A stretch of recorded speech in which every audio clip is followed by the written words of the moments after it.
Welcome back. Good afternoon. Now we'll discuss about it operating system functions.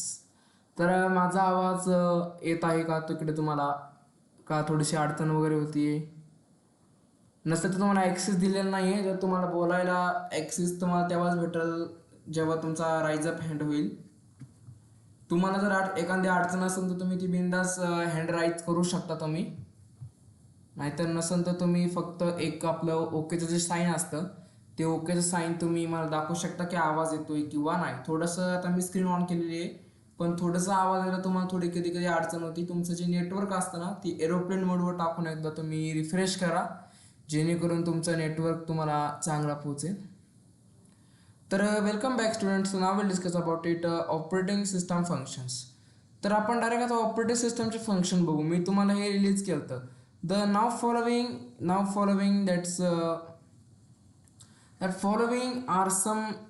following are the some important function of operating systems तर important function आहे आपल्या operating सिस्टमचे तर पहिली गोष्ट म्हणजे that's first part of the memory management second processor management third device manager fourth file management fifth security काय असती सिक्स्थ तुम्हाला control over system performance job accounting error detect aids coordinations between and software and users they are तुम्हाला या ठिकाणी अशा पद्धतीने तुम्हाला हे जी ऑपरेटिंग सिस्टमचे जे फंक्शन्स आहेत ते यायचं आहे आवाज येतोय सगळ्यांना माझा स्क्रीन दिसत नसेल तर माझी स्क्रीन चालू आहे नेटवर्कचा कधी कधी इश्यू होऊ शकतो नेटवर्कचा इश्यू झाल्याच्या नंतर थोडं काही लाईट वगैरे गेल्या असल्यामुळे तुम्हाला नेटवर्कचा इश्यू बघायला भेटतो तर मी माझा थोडा लॅपटॉप चार्जिंगला लावतो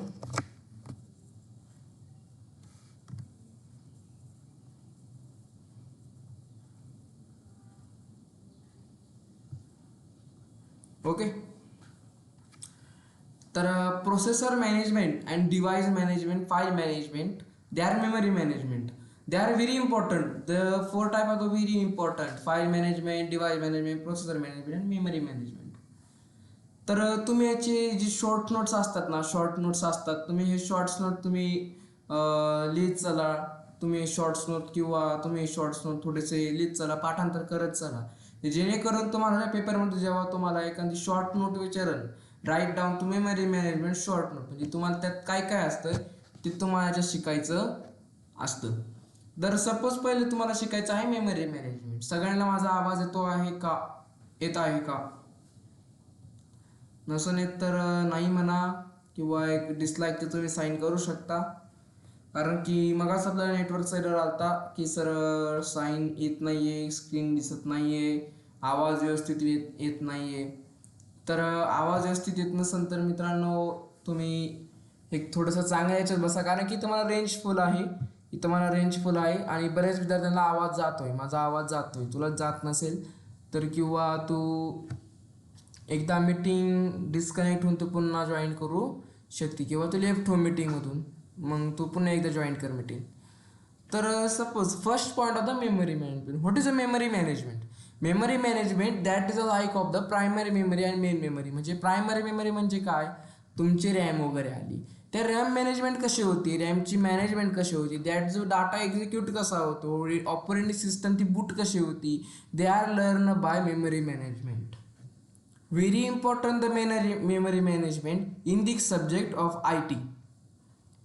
very important the CS student carefully please carefully let's see तुम्हाला ही जी पॉईंट आहेत एवढे 8च्या 8 किंवा 9 पण असू शकतात ही जी पॉईंट्स आहेत हे पॉईंट्स तुम्हाला पाठच करावं लागेल पाठ केल्याशिवायचं प्रॉब्लेम नाही तर एक डाऊट होता एका मित्राचा माझ्या की सर CS वर्सेस IT जर तुम्ही CS शिकवता का IT शिकवता माझा सब्जेक्ट आहे HCI म्हणून ह्युमन कम्प्युटर इंटरॅक्शन्स मी हा विषय शिकवतो डेटा टाईप पण मी शिकवतो आणि जवळजवळ कम्प्युटर हार्डवेअर आणि सॉफ्टवेअर वर्कशॉप पण मी शिकवतो त्यात तुम्हाला युजर्स कसे कनेक्ट केले जातात ऑपरेटिंग सिस्टम कशी टाकली जाते एखादा हार्डवेअर एरर सोडवायचे PCला डिस्प्ले आल्यानंतर काय करायचं काय नाही करायचं PCला डिस्प्ले नसन येत किंवा चालू नसन होत तुम्हाला मी प्रॅक्टिकल करून दाखवतो दॅट्स माझ्याकडे हे 2 विषय शिकवायला आहे पण sir CS IT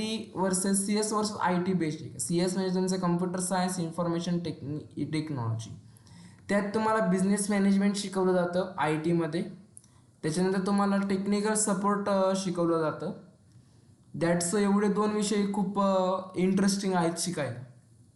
technical support आणि तुम्हाला बरोबर HCL आणि हे 2 विषय खूप म्हणजे तुम्हाला लगेच समजून जातील हे विषय. खूप समजायला खूप सोपे, कारण की तुमच्या डोळ्यापुढं ती जी दाखवणार आहे तुम्हाला, मदरबोर्ड खोलून दाखवणार आहे त्याचा, PCचा मदरबोर्ड कसा असतो, SMPS कसा असतो, रॅम कशी असते. मग तुम्हाला जवळजवळ हे जे पॉईंट तुम्हाला दिसतात मेमरी मॅनेजमेंट वगैरे, हे तुम्हाला जे दिसतात ते तर तुम्हाला दाखवले जातील. दॅट्स तुम्हाला CS मध्ये तुम्हाला अल्गोरिदम्स डेव्हलपमेंटसाठी येतील. तुम्हाला कोडिंग वगैरे करावं लागेल. तुम्हाला कोडिंगमध्ये जास्त इंटरेस्ट असेल किंवा तुम्हाला एखाद्या ॲप्लिकेशन बनवायमध्ये जास्त इंटरेस्ट असेल तर तुम्ही CSला ॲडमिशन घेऊ शकता. दॅट्स तुमचं मॅथ चांगला असेल, कॅल्क्युलेशन तुमचं जर चांगलं असेल तर तुम्ही बिंदास CSला ॲडमिशन घेऊ शकता. तर सपोज मेमरी मॅनेजमेंट आपण पुन्हा रिपीट येऊया. पण डाऊट क्लिअर झाला असेल तर नसेल तर तुम्ही वाटलंच तर एक गुगलला पण विचारू शकता. वाटलं तर तुमचं एखादं ओळखीचं चांगलं कोणी असेल तर तुम्ही त्याला विचारू शकता, तुम्हाला माझं नसेल खरं वाटलं तर.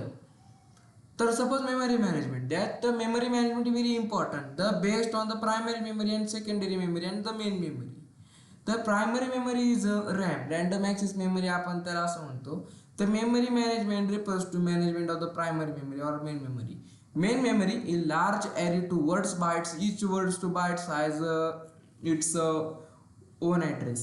Okay, the main memory provides a fast storage that access directly the CPU. So for programs be executed is the must main memory. The operating system does not follow activities in memory management.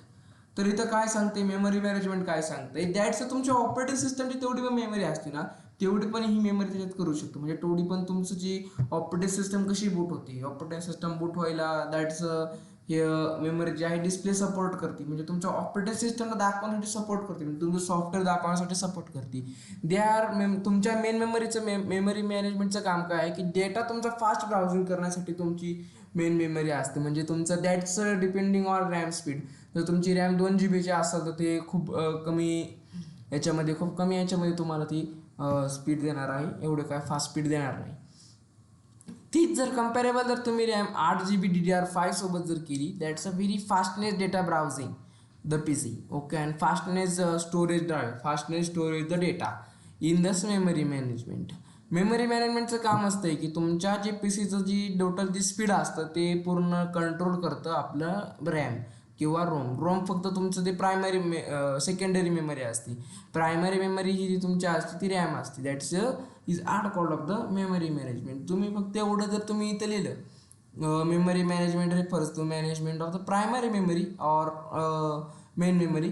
Second point तुम्ही काय लिहायचा, main memory provided fastest storage. म्हणजे main memory काय करते, provide आपल्याला काय कोणती service provide करते, फास्ट डेटा स्टोअर करण्याचं सर्व्हिस प्रोव्हाइड करते. Access directly by the CPU. म्हणजे कशाला ॲक्सेस असतं ते डायरेक्ट सेंट्रल प्रोसेसिंग युनिटला, म्हणजे तुमच्या डायरेक्ट CPUला ॲक्सेस असतं. They are for example data तुम्ही जेव्हा टायपिंग करता, डेटा सपोज जर जेव्हा टायपिंग केला तर डेटा तुम्ही सेव्ह करायच्या टायमिंगला ती रॅमला पहिलं तुम्ही हे करता, पहिले तुमच्या CPUला करतं, मग CPU तुमच्या रॅमला देतो. रॅम डायरेक्ट कुठून जातो, तुमच्या स्टोरेज ड्राईव्हला जातो. Storage drive that is are called of the hard disk and SSD. That is are called of the memory management. Very simple. दुसरा पॉईंट तुम्ही हा लिहू शकता. त्यानंतर operating system does not follow activities आपण बघूया. तर ऑपरेटिंग सिस्टमच्या फॉलो ॲक्टिव्हिटीज काय आहे. Operating systems keep tracker primary memory. It's what part of the R is used by the OM. What part are not used. त्याचं process management तुम्हाला खाली आहे. डिव्हाइस मॅनेजमेंट पण मी तुम्हाला खाली शिकवलेलं आहे. डिव्हाइस मॅनेजमेंट जर तुम्हाला नसेल तर तुम्ही ते बघू शकता. दॅट्स ही PDF मी जर तुम्हाला पाठवू शकतो, वाटलं तर तुम्ही याच्यातून हे नोट्स वगैरे लिहून घ्या.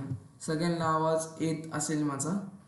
तर keep tracker primary memory that's are not use in multi programming. OS decided process get memory the how much जेव्हा आपण एक पेक्षा अनेक कामं करतो, एखादा आपण प्रोग्राम उघडतो, ठीक आहे, माझ्या टास्क बारला एवढे पण टोटल तुम्हाला प्रोग्राम दिसत आहेत.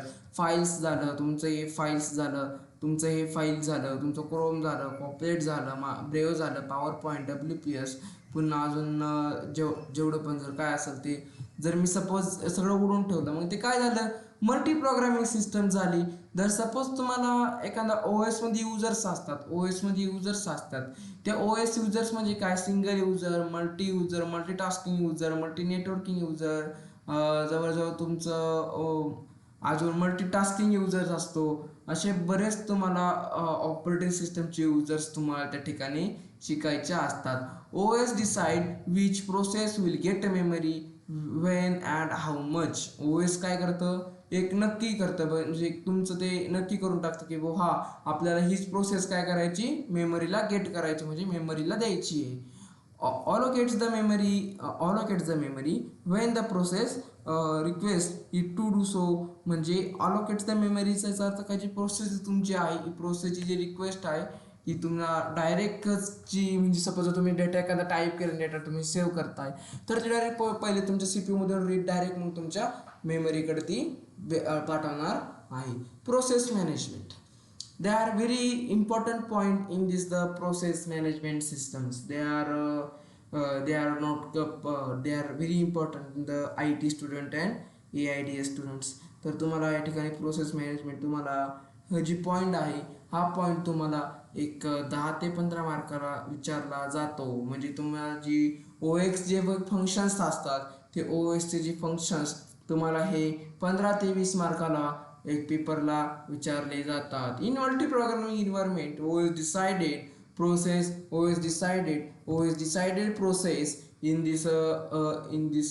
in multi programming environment, or decided which process gets the processor when, how much time. The function is called of the process scheduling. That the what is the process scheduling and process management, they are very difference between, they are very big difference between in process management and process scheduling. What is the scheduling म्हणजे काय, तुमचं टाइमचं schedule, time tables, that's a like for तुमचं time tables आपण म्हणू शकतो. जेव्हा तुम्ही एखादं टाइम टेबल बनवता, तुमचं एक शेड्यूल बनून जातं की हा असं आहे की तुम्ही तर रातची, काल तुम्ही संध्याकाळी तुम्हाला 7ला जेवायची सवय आहे आणि तुम्हाला 11 वाजता भूक लागती, असं तर कोणाला नाही. तुम्हाला 7ला जेवायची सवय आहे, तुम्ही ते 7लाच जेवणार. तुम्हाला 10 वाजता झोपायची सवय आहे, तुम्हाला 10 वाजता तुम्हाला ऑटोमॅटिक तुमचा ब्रेन म्हणणार मला आता झोपायचा टाइम झालाय, आता मला झोपायचं आहे. दॅट्स याला म्हणतात तुमचं शेड्युलिंग. जर मॅनेजमेंट म्हणजे काय, त्या गोष्टीवरचं असणारं मॅनेज. सपोज डिव्हाइस मॅनेजमेंट म्हणजे काय, डिव्हाइस मॅनेजमेंट बघा मित्रांनो, इथे खालीच तुम्हाला पॉईंट शिकायला आहे. डिव्हाइस मॅनेजमेंट म्हणजे काय, that's the control the hardwares. Okay, तुमचं ते हार्डवेअर कंट्रोल करतो. इनपुट अँड आउटपुट कंट्रोलर, हे पाहिजे तुम्हाला आहे, इनपुट अँड आउटपुट कंट्रोलर ते मॅनेज करतं. That is are called of the process scheduling and process management. That's तुम्हाला डिफरन्स बिटवीन, तर याच्यामधला मला अजून पाहायला भेटलेला नाही पेपर्समध्ये, तर तुम्ही अशा पद्धतीने याचे डिफरन्स बिटवीन लिहू शकता. In multi-programming environment, OS decided which programs gets the process, how much time. These functions are called of the process scheduling. एकापेक्षा जास्त काम करणारे जिथं तुमचं वातावरण असतं, एकापेक्षा जास्त काम करणाऱ्यांचे इन्व्हायरमेंट जे असतं, ते that the decided process gets the processor. That the decide, OS काय डिसाइड करतो, समजा माझ्याकडे विंडोज 11 आहे, ती काय डिसाइड करणार, ही प्रोसेस आपल्याला कुठं घेऊन जायची आहे, प्रोसेसरकडे घेऊन जायची आहे. वेन, मग ती कुठे, हाऊ मच टाइम, म्हणजे किती पण टाइम ती आपल्याला पण घेऊन जावा लागेल. The functions is are called of the process scheduling. मग खाली दिलेल्या पद्धतीने तुम्हाला ही ॲक्टिव्हिटी जी आहे ती प्रोसेस मॅनेजमेंटची दिलेली आहे. अशा 3 ॲक्टिव्हिटीज आहे, ती तुम्हाला खालच्या पद्धतीने दिलेली आहे. Keeps tracks processor and status of process. ही तुमची तुम्ही जी ट्रॅक करतात, म्हणजे सपोज तुमची प्रोसेसरची ट्रॅक होते, त्याची स्टेटस काय असतं, एक प्रोसेसचं असतं. Data process in life cycle, मी तुम्हाला मागच्या लेक्चरमध्ये तुम्ही जाऊन बघू शकता की data process in life cycle कशी झालेली आहे. Programs responsible for this task is known as a traffic controller. Program is responsible for this task is known as the traffic controller. What is a traffic controller? Okay मित्रांनो, traffic controller काय असतं, traffic controller कोण सांगतं मला, traffic controller काय असतं? That's a very important traffic controller. That's तुम्हाला पेपरला विचारलं जाणार 2 ते 3 मार्काला. Definition, write down to definition of traffic controller. ते वॉचमॅन वगैरे नसतात, ते ट्रॅफिक पोलीस असतात ना, ते नसतात त्याच्यात. ही दुसरं ट्रॅफिक कंट्रोल असतं. फायरवॉल. फायरवॉल काय तुमचं मित्रांनो, एक नेटवर्क ट्रॅफिकची डेन्सिटी जे शो करतं, म्हणजे नेटवर्क ट्रॅफिक जे आहे तुमचं, नेटवर्क तिथून तुमचं ट्रॅफिक जे असतं नेटवर्क ट्रॅफिकचं, ते कोणत्या दिशेला कुठं नेटवर्क चाललंय हे त्या ट्रॅफिक कंट्रोलरचं काम असतं. Program responsible, this is task is known as a traffic controller. प्रोग्रामची तुमची जे जेवढे पण तुमचे जे प्रोग्राम्स असतात रिस्पॉन्सिबल कशा असतात ते ट्रॅफिक कंट्रोलर असतात. Allocates the processor the CPU to a process. ॲलोकेटचं प्रोसेसर कशामुळे, प्रोसेसर जे असतं तर आपण त्याला CPU असं म्हणतो. डायरेक्ट अलोकेट्स कशामुळे होते, process CPU to direct processor allocate होते. Deallocates processor when processor is longer required ते घेत असतं. आता आपण बघूया device management. Very important in the, जी तुम्ही जी फंक्शन्स बघतात ना, हे फंक्शन्स खूप महत्त्वाचे आहे. असं नाही की डायरेक्ट टाइमपास सगळं दिलेलं आहे याच्यात, असं नाही की तुम्ही टाइमपास शिकणार आहे. दॅट्स तुम्हाला याच्यामध्ये शिकायचं आहे की प्रोसेस किंवा डिव्हाइस मॅनेजमेंट कशी होती, डिव्हाइस मॅनेजमेंट काय असतं. तर सपोज मी आता मित्रांनो टाईप करतोय डिव्हाइस, DV, इथे मी टाईप करतोय डिव्हाइस मॅनेजमेंट आणि डिव्हाइस मॅनेजर. दॅट्स तुम्हाला इथे काय दिसतं मित्रांनो, एक पद्धतीचे तुम्हाला एक हार्डवेअर दिसतात, बरोबर. एक पद्धतीचे तुम्हाला इथे काय दिसतात मित्रांनो, हार्डवेअर दिसतात. समजा मी इथे direct visual back plane audio input and output, तुम्हाला काय दिसतं इथं, हार्डवेअर दिसते. म्हणजे तुमच्या लॅपटॉपमध्ये लागणारे जेवढे पण जे हार्डवेअर असतात ते हार्डवेअर इथं तुम्हाला दिसतात. सपोज माझ्या लॅपटॉपमध्ये फिंगरप्रिंट सेन्सर लागलेला आहे. फिंगरप्रिंट सेन्सरचं मग मी डिव्हाइस शोधणार. डिव्हाइस मॅनेजमेंट मी त्याला काय करणार, एनेबल करणार. Device management are of the control of the hardware components. Okay, control of the hardware components in these are called of the device management. Very simple parts in the device management. Write down to students device management. धन्यवाद. जय हिंद, जय महाराष्ट्र.